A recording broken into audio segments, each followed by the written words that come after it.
Hello BSc first year student, कैसे हैं आप सभी लोग। उम्मीद है आप लोग बहुत अच्छे होंगे। दोस्तों, आज की इस वीडियो के अंदर हम डिस्कस करेंगे बीएससी फर्स्ट ईयर बॉटनी के सेकंड सेमेस्टर में आपका थ्योरेटिकल पेपर आता है आर्चिगोनिएट्स एंड प्लांट आर्किटेक्चर। दोस्तों, इस सेमेस्टर से ऑलरेडी मैं कई सारी वीडियोस अपलोड कर चुका हूं जो कि आपके एग्जाम पेपर के लिए मोस्ट इंपॉर्टेंट है। तो अगर आप उन वीडियोस को देखना चाहते हैं तो इसी वीडियो के डिस्क्रिप्शन बॉक्स में आपको लिंक मिल जाएगा, या फिर आप चैनल के अंदर जाएंगे आपको एक अलग से प्लेलिस्ट मिल जाएगा। आज के इस वीडियो के अंदर हम डिस्कस करेंगे जिंको बायलोबा के बारे में। जिंको बायलोबा का ये पार्ट 1 है, जिसके अंदर हम कवर करेंगे जिंको बायलोबा की मॉर्फोलॉजी के बारे में। सो स्टूडेंट, यदि आप बीएससी के कॉन्सेप्ट को हिंदी में समझना चाहते हैं तो आप इस चैनल से जुड़ सकते हैं। यदि आप न्यू एजुकेशन पॉलिसी के अकॉर्डिंग जो आपका नया सिलेबस लॉन्च हुआ है, अगर आप उसके अकॉर्डिंग सिलेबस को कवर करना चाहते हैं तो भी आप इस चैनल से जुड़ सकते हैं। हेडिंग डाल लीजिए morphology of ginkgo biloba. Ginkgo biloba के सबसे पहले आप लोग इंट्रोडक्शन में लिखेंगे, जिंको बायलोबा एक लंबा, पतला और बहुत ही ब्यूटीफुल ट्री है। इसे आमतौर पर मेडन हेयर ट्री भी कहा जाता है। ये 200 मिलियन ईयर्स पहले भी पाया जाता था और ये आज भी पाया जाता है। यह सबसे पुराना जीवित बीज पौधा है। राइट, बहुत ही ओल्ड है और सबसे पुराना है। चीन और जापान के कुछ हिस्सों में इसके खाद्य बीजों के लिए इसकी खेती की जाती है। स्पोन 1965 ने जिंको बायलोबा के बारे में स्पष्ट रूप से कहा कि यदि यह स्वाभाविक रूप से कहीं होता है तो यह दक्षिण में एक छोटे और अपेक्षाकृत दुर्गम क्षेत्र तक सीमित है।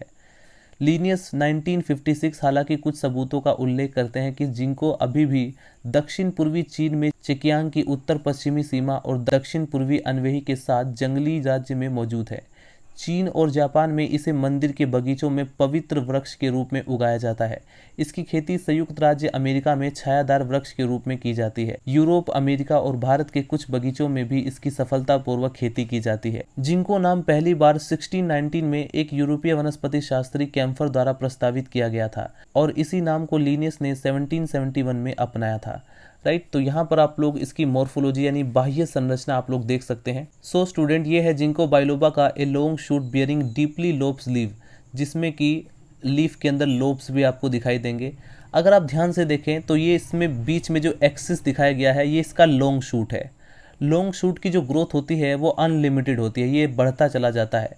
राइट, और उसके बाद आप देखेंगे तो ये इसमें पिट्यूल प्रेजेंट होता है। इन्हीं पिट्यूल पर लीफ होती हैं। अगर आप लीफ के कैरेक्टर को ध्यान से देखें तो ये लीफ अंदर से यहाँ पर धसी हुई दिखाई देगी, यानी दो लोब में डिवाइड है। एक ये लोब ये हो गया, एक लोब ये हो गया, इसीलिए इसे बाई लोब भी कहा जाता है। राइट, ये लीफ जो है वो फोलियज लीफ होती है, डेसिडुअस होती है, यानी कि साल में एक बार इसके जो पत्ते हैं, जो लीफ है वो फॉल होती है, यानी कि गिरते हैं। राइट, अगर हम इसके क्लासिफिकेशन की बात करें, जो कि एक मोस्ट इंपॉर्टेंट पॉइंट रहता है इसका क्लासिफिकेशन, तो ये division gymnosperm, class Coniferopsida, order Ginkgoales, family Ginkgoaceae, genus Ginkgo and species biloba से बिलोंग करता है। अगर हम इसके रूट की बात करें, यानी इनमें जो जड़ें होती हैं वो किस प्रकार की होती हैं, तो इसमें टैप रूट्स पाया जाता है, बिल्कुल सीधा जाता है और डीपली सोइल के अंदर यानी मिट्टी के अंदर बहुत ही डीप चला जाता है। जैसा कि आप लोग जानते हैं कि ये जो प्लांट है बहुत ही पुराना है, तो इसका जो जड़ें हैं वो काफ़ी मजबूत हैं। इसकी जड़ें मिट्टी के अंदर बहुत ही अंदर डीपली पहुंच जाती हैं और इसकी जो लीफ होती है वो जीरोफिटिक नेचर भी शो करती है। इसमें सनकिन टाइप ऑफ स्टोमेटा पाए जाते हैं। सनकिन type of stomata generally xerophytic जो प्लांट होते हैं उनके अंदर पाए जाते हैं और ये जो स्टोमेटा होते हैं वो अंदर की तरफ धसे रहते हैं। ये जो स्टूडेंट सनकिन टाइप ऑफ स्टोमेटा होते हैं, ये ट्रांसपिरेशन के प्रोसेस में जो वाटर का एक्सेस लॉस हो जाता है, यानी कि ज़्यादा मात्रा में पानी की हानि हो जाती है प्लांट के अंदर से, उसको ये प्रिवेंट करते हैं, उसको ये रोकते हैं। राइट, क्योंकि एक तो वैसे ही जीरोफिटिक कंडीशन है, यानी शुष्क वातावरण है, ऊपर से अगर ये पानी को इस तरह से लॉस करेंगे, बर्बाद करेंगे, तो इस तरह से तो प्लांट की डेथ हो जाएगी। तो इसलिए उसमें उस तरह के मॉडिफिकेशन प्लांट के अंदर पाए जाते हैं। राइट, तो इनकी लीफ में सनकेन टाइप ऑफ स्टोमेटा प्रेजेंट है जो कि एक्सेस वाटर लॉस को प्रिवेंट करता है ताकि ज़्यादा पानी की हानि ना हो। इनकी जो स्टूडेंट लीफ होती है वो हाइपोस्टोमेटिक होती है। हाइपोस्टोमेटिक का मतलब यानी इनमें जो स्टोमेटा पाए जाते हैं वो लीफ के लोअर सरफेस पर पाए जाते हैं। राइट, जिसे कहा जाता है हाइपोस्टोमेटिक लीफ। स्टोमेटा जो होते हैं वो लीफ के लोअर सरफेस पर पाए जाते हैं। हेडिंग डाल लीजिए student, ginkgo a living fossil, एक जीवित जीवाश्म। क्यों कहा जाता है इसको? जिंको को ट्राइएसिक या उससे भी पहले की चट्टानों में पाया जाता है। इसकी पत्तियों के जीवाश्म की पहचान पर्मियन और संभवतः कार्बोनिफेरस में की गई है। जिंको बायलोबा आज भी होता है, इसलिए इसे वनस्पति शास्त्री यानी जो बोटेनिस्ट हैं उनके द्वारा जीवित जीवाश्म कहा गया, या इसे सबसे पुराना जीवित बीज पौधा भी कहा जाता है। तो अगर एमसीक्यूज में पूछा जाए तो आप लोग इसके बारे में याद रखेंगे। सबसे पुराना लिविंग सीड प्लांट भी इसे कहा जाता है। कैम्ब्रिज विश्वविद्यालय के प्रोफेसर AC सीवार्ड के शब्दों में जिंको बाइलोबा अपरिवर्तनीय का एक संयोजन है, एक युग की दुनिया से एक विरासत, हमारी मानव बुद्धि को समझने के लिए बहुत दूर है, एक पेड़ जो इसके रहस्य को रखने में है, एक अतुलनीय अतीत। यहाँ पर आप लोग एक और फिर दोबारा से डायग्राम देख सकते हैं जिंको बाइलोबा का, a long shoot bearing a dwarf shoot, यानी इसका ये जो बीच में लॉन्ग शूट दिखाया गया है जो जिसकी ग्रोथ जो है वो अनलिमिटेड होती है। इसके बाद ये जो आप लोग देख रहे हैं ये इसकी ड्वार्फ शूट है। इन्हीं ड्वार्फ शूट की वजह से ये काफ़ी सुंदर दिखाई देता है, काफ़ी ब्यूटीफुल प्लांट दिखाई देता है और इसमें ब्यूटीफुल लीफ पाई जाती हैं। लीफ में अगर हम वेनेशन की बात करें, जनरली हम लोग देखते हैं इसमें वेन्स पाई जाती हैं।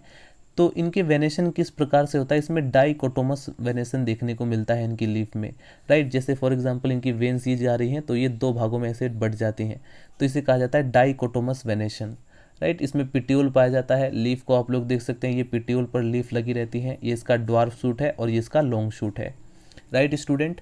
अब आप लोग हेडिंग डाल लीजिए मॉर्फोलॉजी ऑफ जिंको। जिंको की मॉर्फोलॉजी के बारे में मैं इंट्रोडक्शन में बहुत कुछ बता चुका हूं और भी आप लोग पॉइंट नोट डाउन कर सकते हैं। जिंको बाइलोबा का जो प्लांट होता है, इसकी जो प्लांट बॉडी होती है वो स्पोरोफिटिक होती है। Sporophytic plant body leaf, stem, root में डिवाइड रहती है। रूट के बारे में मैंने आपको बताया कि इसमें टैप रूट सिस्टम पाया जाता है और 30 मीटर तक की इसकी हाइट होती है। ये जो है 30 मीटर की ऊंचाई तक प्राप्त करते हैं।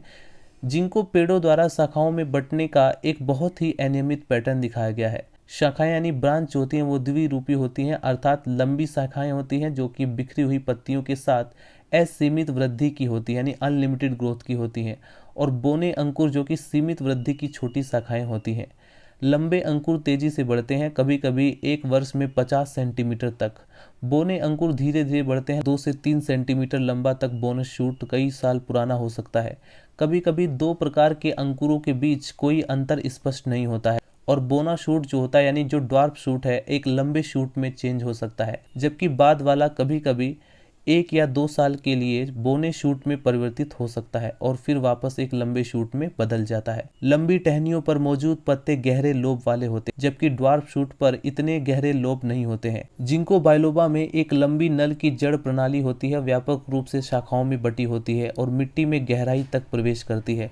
जैसा कि मैंने आपको बताया, इसकी जो जड़ें होती हैं उसमें टैप रूट सिस्टम पाया जाता है और वो काफ़ी गहराई डीपली पहुंच जाते हैं, मिट्टी के बहुत अंदर तक धंसे चले जाते हैं।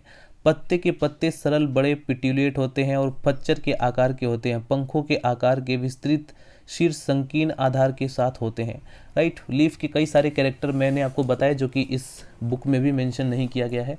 हालांकि स्टूडेंट कई पोलियों वाली यानी कई लोब वाली लीफ पेड़ पर हमेशा मौजूद रहती हैं। लंबे अंकुर और अंकुर की पत्तियां गहराई से बाइलोब्ड होती हैं, जबकि बोने अंकुर इतने गहरे लोब वाले नहीं होते हैं और सिनुएट या पूरे भी हो सकते हैं। ये हल्के पीले, सुनहरे पीले या गहरे हरे रंग के हो सकते हैं। पत्तियों में एक विशिष्ट द्विबीजपत्री प्रकार का सिरा विन्यास होता है, यानी डाइकोटोमस, जो ऑलरेडी मैं आपको बता चुका हूँ डाइकोटोमस वेनेशन के बारे में। पर्ण एपिडर्मिस भी जिंको बाइलोबा में कुछ विशिष्ट लक्षणों को प्रदर्शित करता है। एपिडर्मल कोशिकाएं सिराओं के ऊपर आयताकार होती हैं, जबकि सिराओं के बीच में बहुभुजा रूप में होती हैं।